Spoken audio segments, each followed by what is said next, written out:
and sisters, I would like to give you a general understanding regarding the breakaway groups, commonly known as the secret space programs.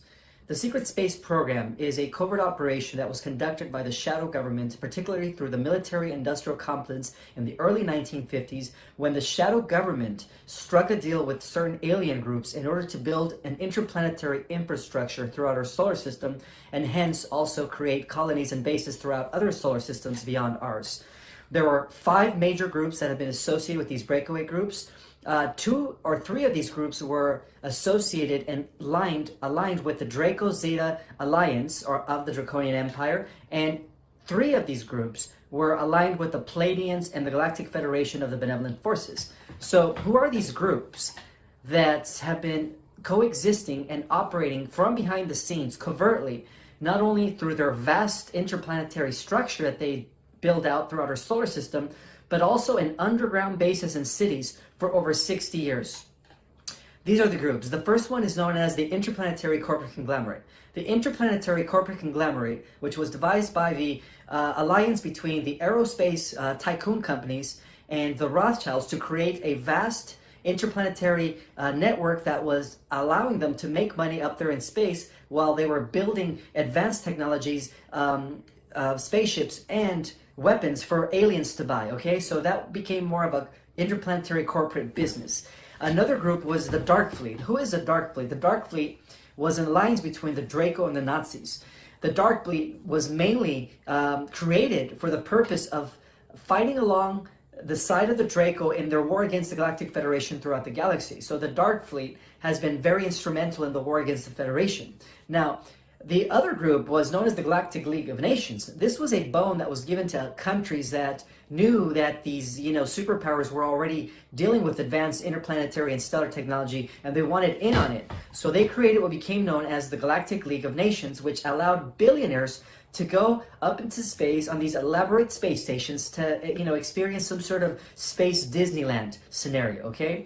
Now, the benevolent secret space program that were actually developed by the White Hats and the Galactic Federation forces became known as Solar Warden, and they have been instrumental in the policing, the protection of not only our world but our solar system, but also they've been very instrumental in the war against the Dark Fleet and the Draco throughout the galactic wars.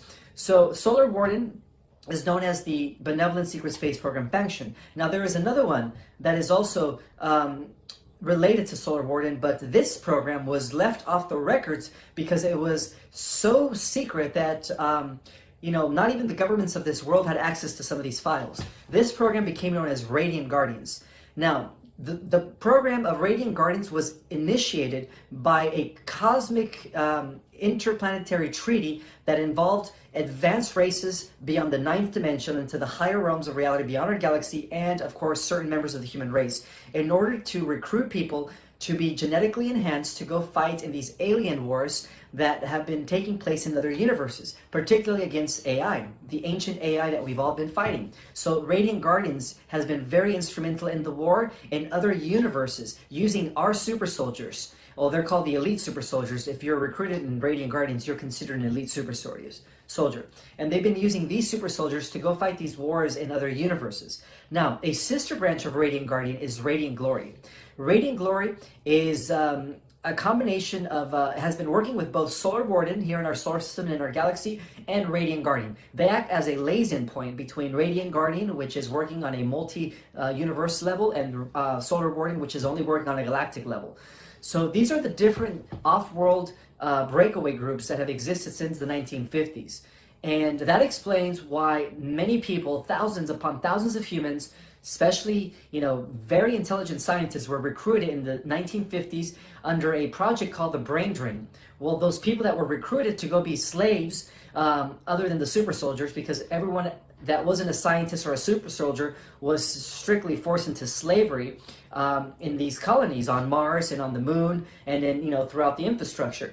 The main colony that they would all report to is known as the Lunar Operating Command.